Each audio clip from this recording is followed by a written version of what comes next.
How's it going, people? Welcome back to the channel. Welcome back to my 1997 Mazda MX-5 NA, Mark 1 that is. I'm doing another point of view drive video today, but today, as you can see already, we're on some very nice country roads, and I'm going to go find some national speed limit roads that we can take the car a little bit quicker around these corners. What I wanted to talk about today is how this car actually feels on country lanes. So if you remember the first ever point of view drive video I did in this car before it was modified, before I had anything like that, it was I wanted to drive these roads and I couldn't because the roads were closed and I was in a rush to get somewhere. So today I'm not in a rush, I don't need to be anywhere. I'm actually just driving out to go for a run in a sec in a nicer environment than the rubbishy on the streets 5k that I'm doing by my house at the moment.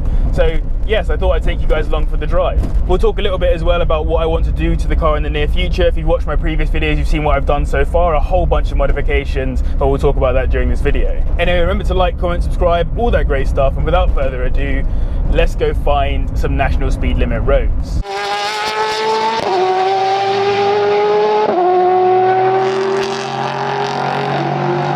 And we found one. So obviously, even when you're driving on roads like this where they're national speed limit, you have to be as responsible as you can because it is a single track road and anything could be in the road. That could be a pedestrian, a horse, like whatever it is, particularly out here in the sticks. But at the same time, it's a good opportunity for me to show you kind of how this car feels around corners. So I really don't understand how this road can be a sort of 60 mile per hour speed limit road and then motorways can be 70 miles per hour. It really doesn't make any sense to me, but you guys can maybe explain that logic to me in the comments down below. On roads like this, the car feels unreal, and I'd love to have the roof off right now, but unfortunately my bucket seats get in the way of the hardtop roof, so I can't take it off right now. But when I do take it off for good, to take it off for the summer, it will be when I actually get a new hood for it. So that's one of the feature modifications on this car. The hood actually has a slash through the rear window where I assume someone tried to steal something or whatever. I need to get that fixed and then replace with probably a whole new hood, to be perfectly honest, and that will mean that for summer I can take off this hard top and just have some fun. Ideally, I'd just like to take this car out for cruises, not particularly for boshing it around or whatever. See, like that cyclist was coming the other way. If I had been absolutely flooring it around here, he would have been in danger, and we don't want to put people in danger. And now we've got a horse, and this car is quite loud, so I am going to slow it down to an absolute minimum and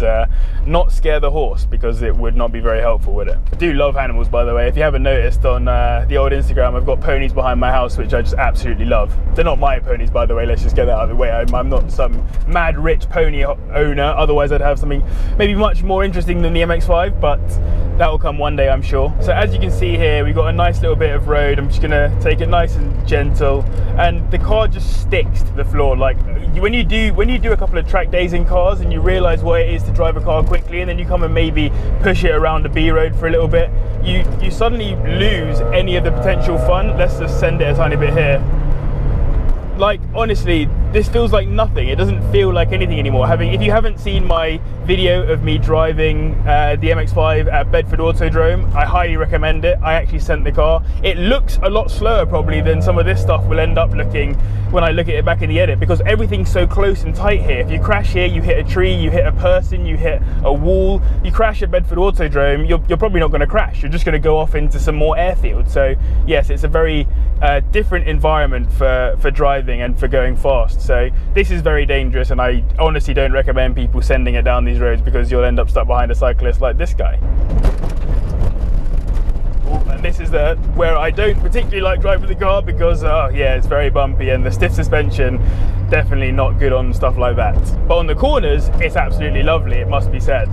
One thing that I'm planning on doing to this car in the very near future is to redo the interior. So we've done a few parts on the interior already, and that has been very cool. Like some of my favorite stuff to do on cars is mess around with the interior. It just feels nice when you've got a good environment to be in. I love the bucket seats already. They have really upgraded how I feel when I drive this car. Oh, I better get out of this guy's way. Let me go over here.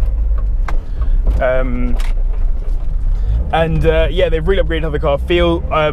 Obviously people have two minds about the old gear stick, but I quite like it. I love the roll cage. People always comment on it, and I've turned up to car shows and people are like, oh, I assumed you were coming here because I could see the roll cage. Oh, hello, let's pull up over here and try not to clot myself on one of these bushes. I don't even know if this guy's gonna get around me, but I'll do my best. I'm literally in a bush at this point. Woohoo, that was very tight. But we're good. So that's one of the reasons again why you shouldn't send it down one of these roads. But yes, so one of the things that I'm trying to do is this interior. So the carbon Miata carbon fiber interior, I'm not talking about carbon fiber wrap. I've done that before on the Polo. It looks great. I'm a fan. But I'm actually more interested now in actually doing the door cards in real carbon fiber, the dashboard in real carbon fiber as well. Basically just putting carbon everywhere around this car wherever I can to make it just look and feel that little bit more racy inside. Also, it will save some weight, which is obviously the key benefit of doing anything like that. It'll be good out on track. I literally have no idea where I'm going at this point. I'm just driving. Let's go this way for now. I do actually live around here, so I do kind of understand where the roads are going, but I'm not really driving with any real logic right now. I'm just driving along and seeing where I end up. So hoping that I filled the car with petrol. I did. Okay, we're good. I'm not just going to run out in the middle of nowhere. But yes, that carbon fiber interior is definitely on the menu, and potentially a new steering wheel as well. The thing is, the one steering wheel that I think would really fit with the interior of this car is the Prototipo. You actually see them in Singers, in the Porsche Singer cars, and I've really thought about getting one for this. The problem is they're quite expensive. I think they're about the third of the price of the car. So yes, quite unaffordable in and of themselves. But if I'm feeling wealthy at the point of time when it comes to it, maybe I'll go for it. I think all in that would probably cost me around about £1,000 to have all of the carbon fiber parts that I'm interested in and that carbon fiber steering wheel. So we'll have to think about it.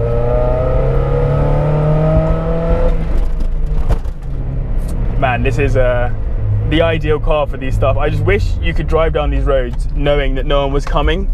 It would be absolutely ideal. I'm going to turn around because this way actually goes off into the wilderness, and I don't particularly want to be that far in the wilderness on this journey. It's just more for the sake of having a chat with you guys. So yes, get those interior bits sorted. I was originally, by the way, I might have told you in a previous video, I was originally planning on going for the green over tan, so green exterior, tan interior.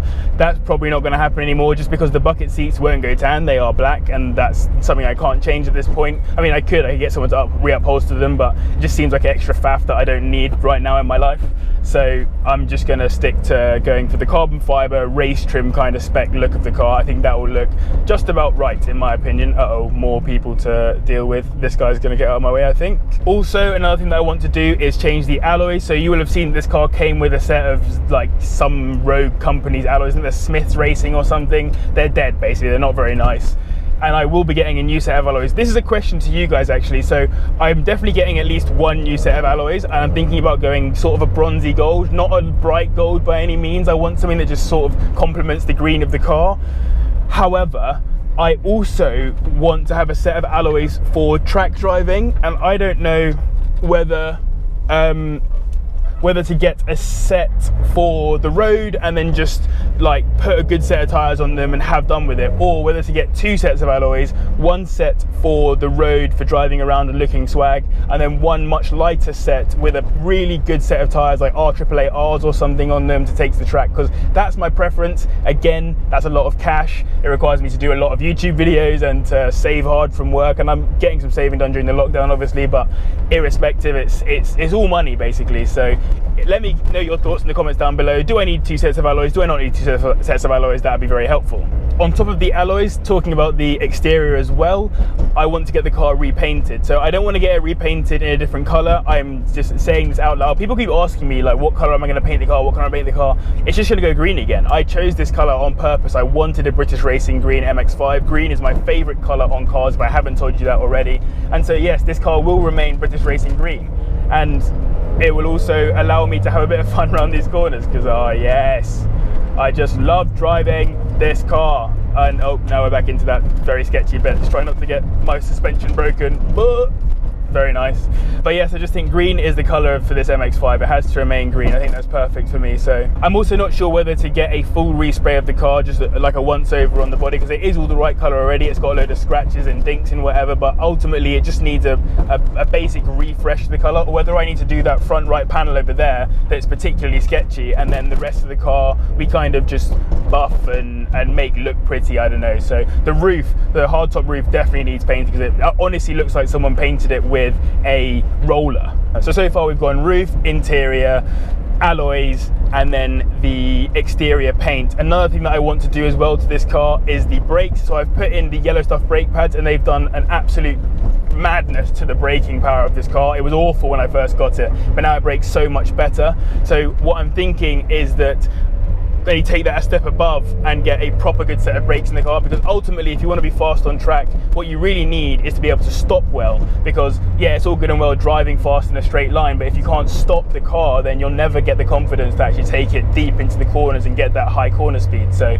that's a big one for me. Brakes are very expensive, so that's going to be quite a big expenditure. Again, I'm really hoping my girlfriend's not watching this right now, because she's going to get very angry with me if she suddenly clocks that I'm spending all of our future house savings on this 1997 lump of £1,000 worth of car. But this is what we do, this is our passion. I'm smiling, by the way, whilst driving. I know you can't see me, it's a point of view, but I'm driving away smiling here, just enjoying it. I'm also sweating buckets right now because it is boiling and I've got the windows closed, so let's open those. I'm sorry if you get some wind noise from this point on in the video, but let's have a listen to this, by the way.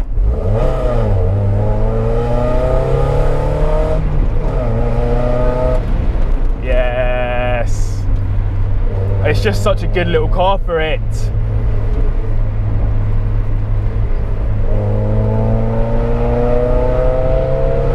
Come on. I honestly don't know how these roads are 60 roads, man. It just doesn't make any sense. Yeah, man, it's just such a good car for driving around roads like this.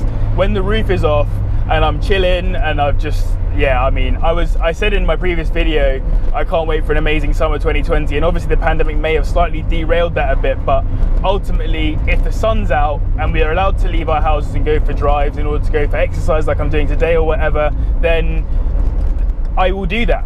I will just have to go out on nice long drives to go and do exercise. It's gonna have to happen. I need to get those exercises in, and I also need to get that driving in. So good summer, bad summer for it, who cares? So long as the sun's out, it's gonna be a gas car to drive. People have been asking if I'm gonna do a body kit on the car. Maybe is the answer to that one. I don't really know. I don't know whether I want a body kit or whether I want a set of arches, or whether I just want to keep it as standard as it looks now and then maybe put a few nice little bits on the outside. There is one particular project I'd really like to do on the car. I probably can't, it's probably too insurmountable for me and my limited knowledge, but maybe my dad could help me out with sorting it out. But the touring car MX-5, or the roadster touring car that's in Gran Turismo Sport, is absolutely stunning. And the way that the body kit looks, I've seen a few renders of it redone to look like real life and stuff. Oh, it's just such a good looking car. If I could get that body kit on this, 100% I'd be body kitting it. But I don't want to just get something that everyone else already has in the car, like everyone wide arches their MX-5s. Everyone, it's been done too much. If I'm going to make this car look different and look interesting, then I want it to look different and interesting for me rather than for other people, because it's like what the norm is to do, if you know what I mean. It has to look and feel how I want it to look and feel, is what I'm trying to say. Also, non-car related, or at least non-related to this car, I've mentioned it a million times. After this lockdown is done, we will have a meetup. I've looked at venues, I've chatted with other people about it. We're thinking about dates and stuff to have one of these things happen. Obviously, lockdown has been all on hold for now, but after lockdown, 100% meetup's gonna happen. We'll do it somewhere that's easy for people to get to, somewhere that is happy for us to be there as well. I don't want it to be something that gets us in trouble or whatever. I'm very by the book with this kind of stuff. So yes, meetup will happen. You guys can come have a look at the MX-5. Hopefully be in a good position by then for you guys to have a look at.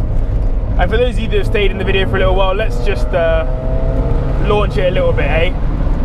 Yes, it's such a good car for it. Just having to brake early in these corners so that I don't happen across someone as I reach the side of it, but it's just such a good car, man. I'm so glad I spent that grand, and then however much I spent on parts for it afterwards just brings so much happiness during such a difficult time in our existence. So I hope you guys have enjoyed this video. I know I'm probably rambling on about the car and just chatting about random stuff, but I thought I'd give you a bit of an update on what's going on and basically take you for a drive because it's such a good day for it. Massive thank you to the patrons as always. Remember to like, comment, subscribe, all that great stuff. But thank you very much for watching, and I'll see you in the next one. Also, there's a bit of a jump here. I wonder if I can jump over this bridge. Do you reckon it's doable? I'm gonna break my car. Whee! Yeah, no jump sadly, but all good. Catch you guys in a bit.